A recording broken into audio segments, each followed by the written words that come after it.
Assalamu alaikum, dear students. I hope you all are doing well. I welcome you all to the JKSSB Toppers. आज मैं आपके लिए एक बहुत ही important video लेके आया हूँ। इस वीडियो में हम डिस्कस करेंगे जो JKSSB का सबसे इम्पॉर्टेंट सब्जेक्ट है उसकी स्ट्रेटजी हम डिस्कस करेंगे। और वो सबसे इम्पॉर्टेंट सब्जेक्ट कौन सा है? वो है इंग्लिश। ये सब्जेक्ट सबसे इम्पॉर्टेंट क्यों माना जाता है? क्योंकि ये ऐसा सब्जेक्ट है जिसमें स्टूडेंट तो क्वेश्चंस को अटेम्प्ट करके आते हैं एग्ज़ाम में, लेकिन बाद में जब की चेक करते हैं तो वहाँ पे उन्होंने गलत आंसर्स को मार्क किया होता है और रिज़ल्ट क्या आता है कि उनके जो नेगेटिव हुए हैं वो बढ़ जाते हैं और अल्टीमेटली उनका सिलेक्शन रह जाता है एक ही सब्जेक्ट की वजह से, वो है इंग्लिश। ये मेरा एक्सपीरियंस है और जिन्होंने एग्ज़ाम्स दिए हैं उनको पता है कि बहुत सारे जो स्टूडेंट्स हैं उनका सिलेक्शन रह जाता है इस सब्जेक्ट की वजह से। क्योंकि ये ऐसा सब्जेक्ट है जिसमें जब हम क्वेश्चन को देखते हैं तो हमें लगता है कि हाँ यही वाला ऑप्शन ठीक है और हम मार्क करके आ जाते हैं, क्योंकि हमें पूरी नॉलेज नहीं होती है तो वो फिर गलत निकल के आ जाता है। तो आज इस वीडियो में मैं आपके साथ अपनी स्ट्रेटजी शेयर करता हूँ जो मैंने इस सब्जेक्ट को प्रिपेयर करते वक्त, मतलब क्या मैंने किया था, कौन से सोर्सेज थे और क्या क्या चीज़ें मैंने की थी जिसकी वजह से मैंने कई एग्ज़ाम्स क्वालिफाई किए और इंग्लिश में बहुत ही अच्छा स्कोर करता था मैं। तो विदाउट वेस्टिंग टाइम हम स्टार्ट करते हैं। जो भी मैंने पॉइंट्स लिखे हैं आपके लिए, जो भी सोर्सेज हैं या क्या आपको करना चाहिए, अगर आप इन चीज़ों को फॉलो करेंगे तो आई एश्योर यू कि आपकी जो परफॉर्मेंस है, चाहे कोई बिगिनर है या चाहे कोई वो स्टूडेंट है जिसने ऑलरेडी पढ़ रखा है, वो इम्प्रूव करना चाहता है, तो सबको फ़ायदा मिलेगा इंशाल्लाह। सबसे इम्पॉर्टेंट जो बात है वो है सिलेबस।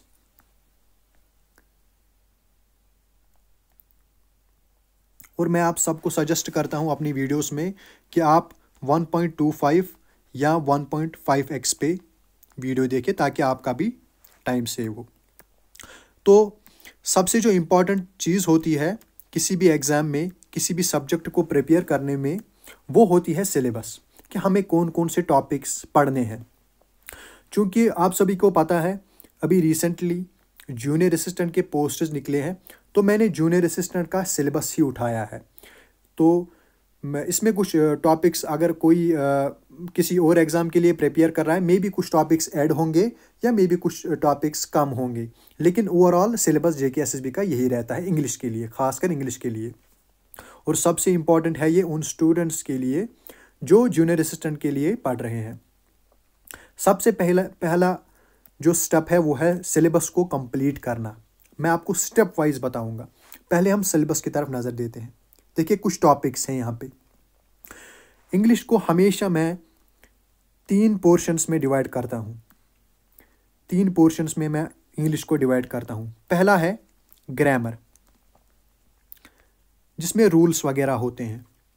दूसरा है वोकैबुलरी जिसको हम बोलते हैं। और तीसरा है कॉम्प्रहेंशन। इन तीनों पार्टों को मैं आपके साथ डिस्कस करूंगा। जो पहला पार्ट मैंने यहाँ पे लिखा है वो लिखा है ग्रामर। ग्रामर का पार्ट, ग्रामर में कौन कौन से टॉपिक्स हैं। देखिए मैंने यहाँ पे ग्रामर का पार्ट लिखा है। पहला जो टॉपिक है आपका नरेशन है, उसके बाद modals, articles, phrases, pronouns, clauses, prepositions और एक्टिव पैसिव वॉइस। ये ऐसे टॉपिक्स हैं जिनके रूल्स आपको पढ़ने हैं। देखिए नरेशन ऐसा टॉपिक है, जब तक आपको रूल्स का पता नहीं होगा आप क्वेश्चन सॉल्व नहीं कर पाओगे। इसी तरह मॉडल्स है, articles, phrases, pronouns, clauses, prepositions, active passive, ये ऐसे टॉपिक हैं जिनमें आपको रूल पढ़ना ही पढ़ना है। फिलहाल मैं सिर्फ ये बता रहा हूँ कि सिलेबस में क्या क्या है, मैं अभी ये नहीं बता रहा हूँ कि आपको पढ़ना कैसे है। तो ये जो टॉपिक्स हैं ये है ग्रामर पोर्शन। इनको आप नोट कीजिए, इनको आप ग्रामर पोर्शन में रखिए, ठीक है। अब आते हैं हम अपने दूसरे पार्ट पे। दूसरा पार्ट कौन सा है हमारा? कंप्रहेंशन का। कंप्रहेंशन में कौन कौन से पार्ट आते हैं? एक आता है रीअरेंजिंग ऑफ जम्बल्ड सेंटेंसेस, एक टॉपिक है। दूसरा है पंक्चुएशन। ये दो टॉपिक्स आते हैं कंप्रहेंशन में। दो पार्ट हो गए हमारे, फिलहाल हम सिर्फ सिलेबस डिस्कस कर रहे हैं। और तीसरा जो पार्ट है, तीसरा पोर्शन जो है वो है वोकैब का। इसमें आते हैं synonyms and एंटोनियम्स, idioms and phrases, और ये जो होमोनोमियंस एंड होमोफोन्स। ठीक है, हम सभी को डिस्कस करेंगे, एक एक पोर्शन को हम डिस्कस करेंगे कि किस पोर्शन को हमें कैसे प्रिपेयर करना है। ये तो आपने देख लिया कि सिलेबस 3 पार्ट में डिवाइड है, ग्रामर पोर्शन, कॉम्प्रहेंशन और वोकैब। ग्रामर में कौन से टॉपिक्स आते हैं हमने देख लिया, कॉम्प्रहेंशन में कौन से टॉपिक्स आते हैं हमने वो भी देख लिया, और वोकैब में कौन से टॉपिक्स आते हैं हमने वो भी देख लिया। अब स्टेप बाय स्टेप हम देखते हैं कि क्या करना है, किस पोर्शन में हमें क्या करना है। देखिए, स्टेप 1 मैंने यहाँ पे लिखा है, complete syllabus and make notes for each and every topic. पहले आपको जिसने सिलेबस कंप्लीट किया है ये वाला पार्ट वो स्किप कर सकता है, लेकिन जो बिगिनर है जिसने अभी सिलेबस कंप्लीट नहीं किया है, सबसे इम्पॉर्टेंट पार्ट आपका यही है, सबसे इम्पॉर्टेंट स्टेप जो है आपके लिए यही है। पहला स्टेप क्या मैंने बोला है कि आपका सिलेबस जो है वो कंप्लीट होना चाहिए। हर एक टॉपिक को आपको पढ़ना है, हर एक टॉपिक का जो सब टॉपिक है वो आपको पढ़ना है, और हर एक टॉपिक को आपके नोट्स बनाने हैं। नोटबुक में आपको नोट्स बनाने हैं, प्रॉपर नोट्स बनाने हैं, ताकि आप फिर इजीली रिवाइज कर सको। ठीक है, अब आते हैं मेन चीज़ पे, जो बोलते हैं मतलब जो जिसका स्टूडेंट वेट करते हैं कि सोर्स क्या है। सर सोर्स क्या है, हम कहाँ से पढ़ेंगे? मैं एक ही बुक रिकमेंड करता हूँ हमेशा, वो है सबसे इम्पॉर्टेंट जो बुक है, चाहे आप किसी भी एसएससी स्टूडेंट से पूछ लो, वो आपको एक ही बुक रिकमेंड करेगा, वो है Neetu ma'am volume 1। Neetu ma'am की वॉल्यूम 1 आती है, इसके 2 वॉल्यूम है। पहले वॉल्यूम में आता है ग्रामर पोर्शन, और इन टॉपिक्स को कवर करने के लिए सबसे बेस्ट बुक है। ठीक है, तो जो कोई किसी भी स्टूडेंट का अभी सिलेबस कंप्लीट नहीं हुआ है, या कोई स्टूडेंट ऐसा होता है उसने पढ़ा होता है लेकिन कंप्लीटली नहीं पढ़ा होता है, तो वो इस बुक को ला सकता है, और ये सबसे बेस्ट बुक है। ग्रामर वाला पोर्शन या वोकैब वाला पोर्शन या कंप्रहेंशन वाला पोर्शन, खासकर ये किस पोर्शन के लिए है? ग्रामर पोर्शन के लिए। अगर आप कंफर्टेबल नहीं हो डायरेक्टली बुक पे स्विच करने के, बहुत सारे स्टूडेंट ऐसे होते हैं जिनको मतलब डायरेक्टली बुक से पढ़ना ठीक नहीं लगता, या उनको अच्छे से समझ नहीं आता है। वो क्या करेंगे? पार्ट बी में मैंने लिखा है, वो किसी बैच को ज्वाइन करेंगे। मैं यहाँ पे किसी बैच को प्रमोट करने नहीं आया हूँ, या किसी यूट्यूब चैनल को प्रमोट करने नहीं आया हूँ, जो भी आपको ठीक लगे। देखिए, बहुत ईजी स्टेप है। फॉर एग्ज़ाम्पल मुझे पढ़ना है नरेशन वाला पार्ट। ठीक है, नरेशन का टॉपिक मुझे पढ़ना है। सबसे जो इम्पोर्टेंट है, मैं पहले बुक लाऊंगा। बुक मैंने सामने खोली, मैं इसको पढ़ने की कोशिश करूंगा, रूल्स को समझने की कोशिश करूंगा।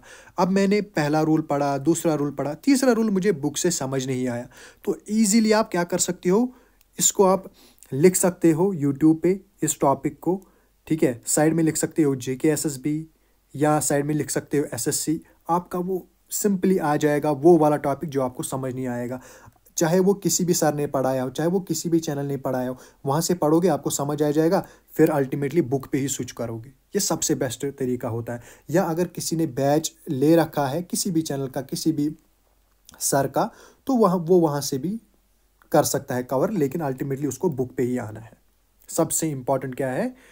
बुक पढ़ना, बुक से अपना सिलेबस कंप्लीट करना, टॉपिक वाइज नोट्स बनाना, और हर टॉपिक हर चैप्टर के लास्ट में क्वेश्चंस होते हैं, उनको अटेम्प्ट करना। ये पहला स्टेप है, सबसे बेसिक और सबसे इम्पॉर्टेंट स्टेप। ठीक है, और मैंने यहाँ पे नोट लिखा है। देखिए, सबसे इम्पॉर्टेंट चीज़ जो बहुत सारे स्टूडेंट्स गलती करते हैं, ये मैंने नोट लिखा है इसीलिए। Stick to a single source in the first step and always trust your source. जो पहला स्टेप होता है जब सिलेबस कंप्लीट करने की बारी आती है, बहुत सारे स्टूडेंट्स क्या करते हैं, यहाँ से किसी टॉपिक को कवर कर लिया, उनको कोई बोलता है यार ये तो अच्छा सर नहीं, ये सर तो अच्छा नहीं पढ़ाता है, इस सर से पढ़ो। फिर वो दोबारा वही टॉपिक इस सर से कवर करते हैं। फिर कोई आता है उनका फ्रेंड, मैं इस बुक से पढ़ रहा हूँ, फिर वो बुक ले लेते हैं, वही टॉपिक इस बुक से कवर करते हैं। तो अल्टीमेटली वो 3 बुक से या 3 सर से एक ही टॉपिक कवर कर रहे हैं, वो आगे बढ़ ही नहीं पा रहे हैं।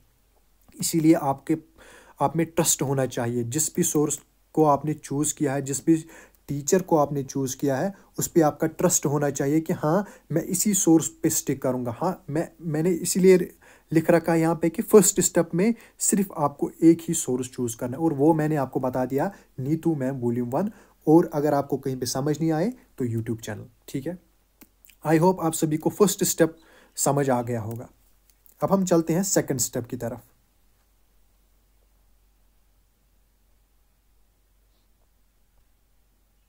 देखिए सेकंड स्टेप, सबसे इंपॉर्टेंट स्टेप। सेकंड स्टेप में क्या लिख रखा है, practice topic wise questions for every topic and revise at least 3-4 times.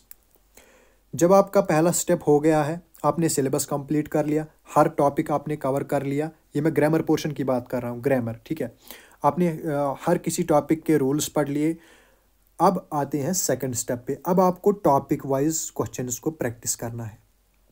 अब आपको टॉपिक वाइज क्वेश्चंस को प्रैक्टिस करना है। जितने भी जो भी टॉपिक आपने फिनिश किया है, अब उसके क्वेश्चंस लगाने। कितनी बार, उन क्वेश्चंस को कितनी बार करना है। अगर आप फॉर एग्जांपल किसी बुक को ले रहे हो, उसमें नरेशन के 100 क्वेश्चन है, आपने 100 के 100 क्वेश्चन किए, क्या एक ही बार करना है? नहीं, कम से कम 3 से 4 बार करना है उन क्वेश्चंस को रिवाइज। मैं ये भी बताऊंगा कि कैसे करना है, ठीक है। अब इसके लिए क्या सोर्स है, इसके लिए सबसे बेस्ट सोर्स जो मैंने खुद यूज़ किए हैं, इस किताब को मैंने इतना पढ़ा है कि मतलब ये फिर क्या बोलते हैं उसको, पुरानी हो गई। सबसे बेस्ट बुक है pinnacle previous year questions for English. Pinnacle की बुक आती है, वो ब्लू कलर का इसका कवर होता है। इसमें एसएससी के सभी एग्ज़ाम जो होते हैं उसके प्रीवियस ईयर क्वेश्चंस होते हैं, 2-4 साल के क्वेश्चंस होते हैं, और हर टॉपिक पे बहुत ज़्यादा क्वेश्चंस आपको मिलेंगे। और इन क्वेश्चंस को आपको प्रैक्टिस करना है कितनी बार, 3 से 4 बार। अब कैसे करेंगे प्रैक्टिस, ठीक है। अब हम प्रैक्टिस कैसे करेंगे मैं आपको यहाँ पे समझाऊंगा। फॉर एग्ज़ाम्पल मैंने ये बुक लाई, अब मुझे नरेशन का चैप्टर मैंने फिनिश किया। अब मुझे इसके क्वेश्चंस करने हैं। किससे करने हैं? पिनेकल से करने हैं।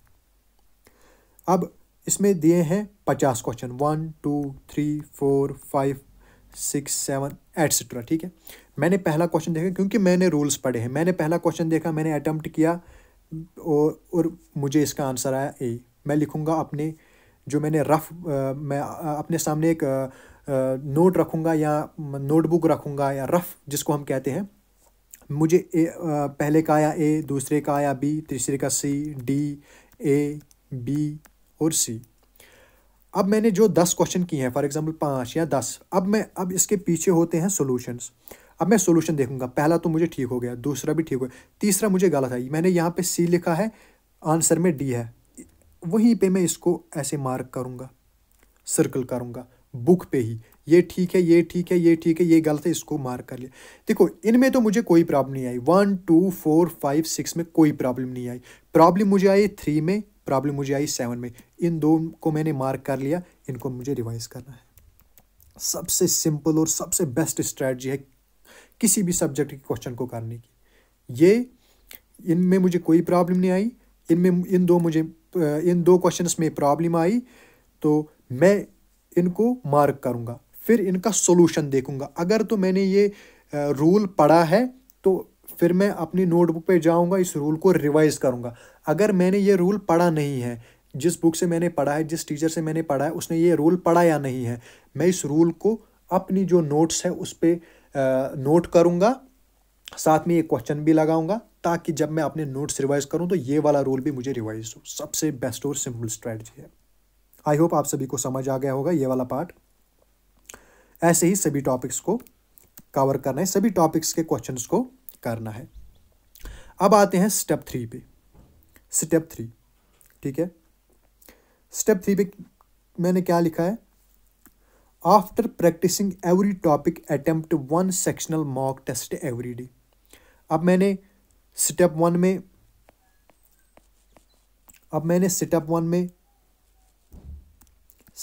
में मैंने सिलेबस कंप्लीट किया। स्टेप टू में मैंने हर टॉपिक हर चैप्टर के क्वेश्चंस लगा लिए, उन क्वेश्चंस को 2-3 बार रिवाइज भी कर लिया। अब मुझे लगता है कि मैंने सिलेबस कंप्लीट कर लिया। अब स्टेप 3 की बारी है। हर दिन मुझे जब मैं इंग्लिश होता है ना, हर स्टूडेंट को अपना एक मतलब टाइम टेबल होता है। मुझे इस टाइम इंग्लिश पढ़ना है, इस टाइम मैथ पढ़ना है, इस टाइम जीके पढ़ना है। जब आपको इंग्लिश पढ़ने का टाइम हो, पहला जो आप काम करोगे वो आप सेक्शनल मॉक टेस्ट अटेम्प्ट करोगे। सेक्शनल मॉक टेस्ट का मतलब उसमें सिर्फ इंग्लिश के क्वेश्चंस होंगे, 25 इंग्लिश के क्वेश्चंस होंगे। हर दिन आपको एक करना है। वो कैसे करना है और वो कहाँ से करना है? सबसे बड़ी बात, वो कहाँ से करना है? वो करना है टेक्स्ट बुक से। टेक्स्ट बुक ऐप आती है, सबसे बेस्ट ऐप है कॉम्पिटिटिव एग्ज़ाम्स के लिए। जो मतलब तैयारी करते हैं उनके लिए सबसे बेस्ट ऐप है टेक्स्ट बुक। 300 या 500 रुपये में आपको ईयरली पास मिल जाता है। सभी टेस्ट्स आपके पास अवेलेबल होते हैं। देखिए, टेक्स्ट बुक मैंने ऐप खोली, वहाँ पे आएगा SSC CGL के टेस्ट। CGL में आएगा मॉक, ये क्या बोलते हैं उसको, सेक्शनल टेस्ट मुझे देना है हर रोज़ एक। मैंने आज फॉर एग्ज़ाम्पल मैंने पहला सेक्शनल टेस्ट दिया, सेक्शनल टेस्ट 1। इसमें होते हैं 25 क्वेश्चंस, मिक्सड, ग्रामर भी, वोकैब भी। अब मुझे क्या करना है? 25 के 25 को अटेम्प्ट करना है। फॉर एग्ज़ाम्पल 25 में मुझे 18 ठीक हो गए करेक्ट, और बाकी जो बचे 7 वो इनकरेक्ट हैं। तो अब एक अलग नोटबुक लाऊंगा मैं। उसको मैं क्या, वो कौन सी नोटबुक होगी? Test analysis notebook. ये जो मेरे 18 क्वेश्चन हैं इनमें कोई प्रॉब्लम नहीं। अब जो ये 7 है इनको मैं डिवाइड करूंगा। ग्रामर पोर्शन में कितने क्वेश्चन हैं इन 7 में? फॉर एग्जांपल 2 क्वेश्चन ऐसे थे वो गलत हो गए या वो मुझे आए नहीं, वो ग्रामर पोर्शन से थे। उनको मैं लिखूंगा टेस्ट एनालिसिस नोटबुक में। पहला क्वेश्चन लिखूंगा, उसके बाद उससे रिलेटेड रूल लिखूंगा, इस क्वेश्चन में क्या रूल लगता था। फॉर एग्जाम्पल कॉम्प्रहेंशन का कोई पार्ट था। कॉम्प्रहेंशन में मैं अभी आपको बताऊंगा क्या करना है, या वोकैब का। आप वोकैब भी साथ साथ नोट करते जाएंगे टेस्ट एनालिसिस नोटबुक पे। और जब आप एक महीने 30 टेस्ट्स देंगे, 30 × 25 क्वेश्चंस आप अटेम्प्ट करते जाएंगे। 15 मिनट लगते हैं इस टेस्ट में, टोटल 15 मिनट्स लगते हैं, और फिर 15 मिनट एनालिसिस में। तो आपके पास एक ये जो टेस्ट एनालिसिस बुक है, नोटबुक है, इसमें सबसे इम्पॉर्टेंट क्वेश्चंस आएंगे। वो क्वेश्चंस आएंगे आप कि जो आपको पहले आते नहीं थे, अब आपको आते हैं, क्योंकि अब आपने नोट कर लिया, अब आपने इनके रूल्स समझ लिए, उस पर सोल्यूशन भी दिया होता है। आई होप आप सभी को समझ आ गया होगा ये तीसरा स्टेप। ठीक है, यही लिखा है मैंने यहाँ पे, textbook application SSC CGL mock test, और after every sectional test analyse your test and note down your mistakes. ये सबसे इंपॉर्टेंट है। अब आते हैं, ये तो ग्रामर की बात होगी।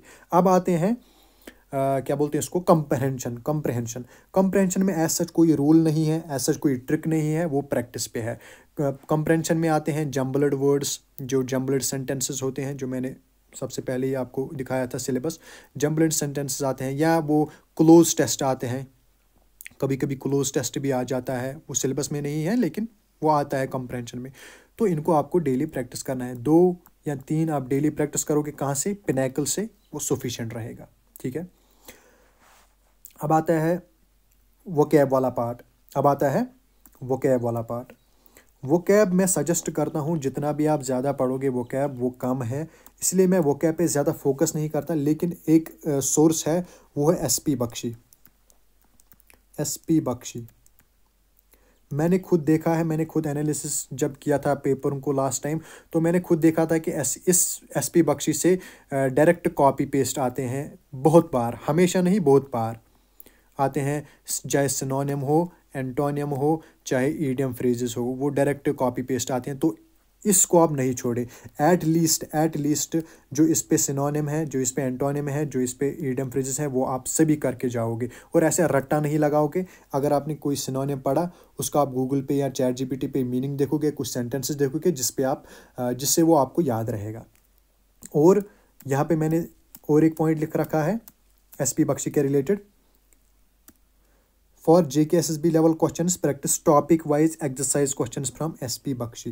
देखिए, मैंने अभी आपको बताया कि मैंने बहुत बार इस बुक से कॉपी पेस्ट क्वेश्चंस ये वो कैप भी देखी है और डायरेक्ट क्वेश्चंस भी देखे हैं। फॉर एग्जांपल आपने नरेशन पढ़ा, आपने पिनैकल से क्वेश्चन किए, अब आप एसपी बख्शी बुक लाओगे, उस पे नरेशन टॉपिक होगा, उस पे लास्ट में उस टॉपिक के आपको रूल नहीं पढ़ना है, कुछ नहीं पढ़ना है, लास्ट में एक्सरसाइज क्वेश्चंस होंगे, उनको करना है।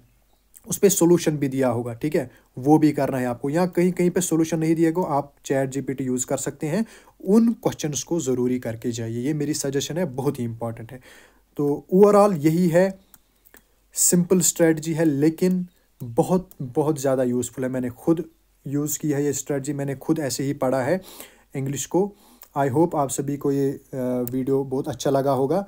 अगर आपको किसी और सब्जेक्ट के रिलेटेड ऐसी स्ट्रेटजी चाहिए तो आप कमेंट में लिख सकते हैं। Thank you very much.